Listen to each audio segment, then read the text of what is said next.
Yo, yo, happy Sunday sa lahat. Tara, samahan niyo ako. Magluluto tayo ng ube halaya by Chef Jomar. Ito yung ingredients natin.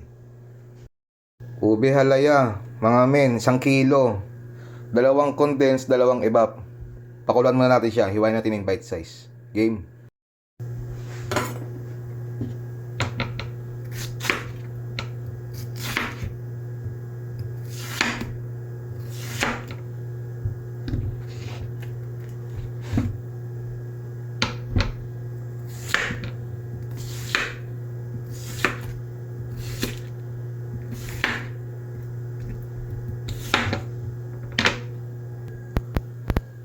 Ganda ng pagka-ube, mga men, no? Pakuluan muna natin. Pakuluan natin siya, mga men. 45 minutes. Palamigin lang natin siya, mga men. Papakalamigin niya, no? Bago natin siya kayurin. Yung mga men, malamig na siya. Kayurin na natin. Lagay natin dito. Mix natin siya. Alam nyo ba, mga men, masarap sa ube halaya yung may mga buo-buo. Yung may makakain kayo, may mangunguya ka. Ay ang pinakalami sa ube halaya. Hirap kayurin, mga men. Kaya buti may nabili ako na ganito. Mag-iisa siya.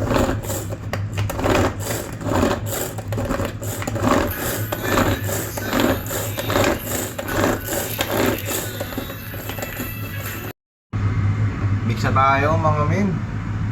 Ang dami yun.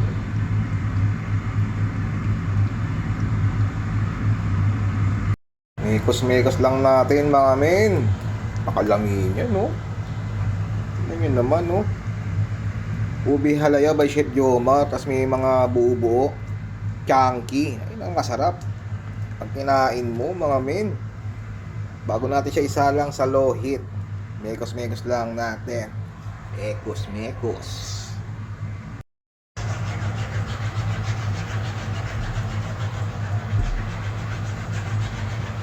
Patience lang, mga men, patience lang. Ganyan talaga pagka mag-uubi halaya, patience.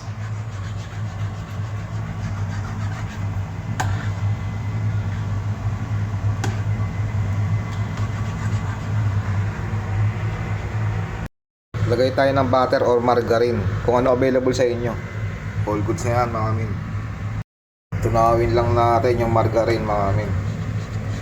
Sakto lang talaga yung 1 kilo na kamote.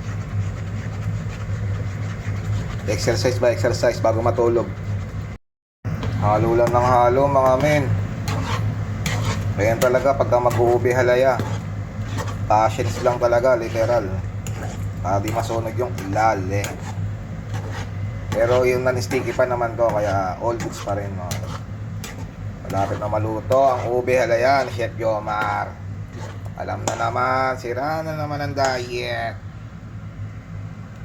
So, mga men, isa sa sekreto na pagluto na ang ube halaya, pag mayroon na siya nagbabubbles. Saka medyo hirap na siya haluin. Ayun ang sign para malaman maluto na ang ube halaya. Pwede na yan. Kalamin yan, mga men, oh. Ube halaya by Chef Jomar. Luto na ang ube halaya by Chef Jomar, oh. Nakausok-usok pa yan, mga men, oh. Thank you, Lord. Tadakamas. Kain tayo, kain.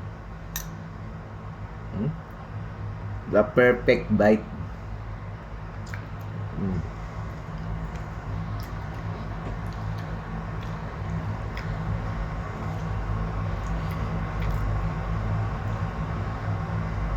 Wala na masabi.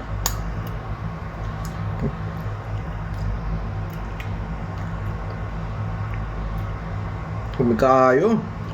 Pwedeng palamon sa tinapay. Pwedeng papakin. Huwag kayo iiyak.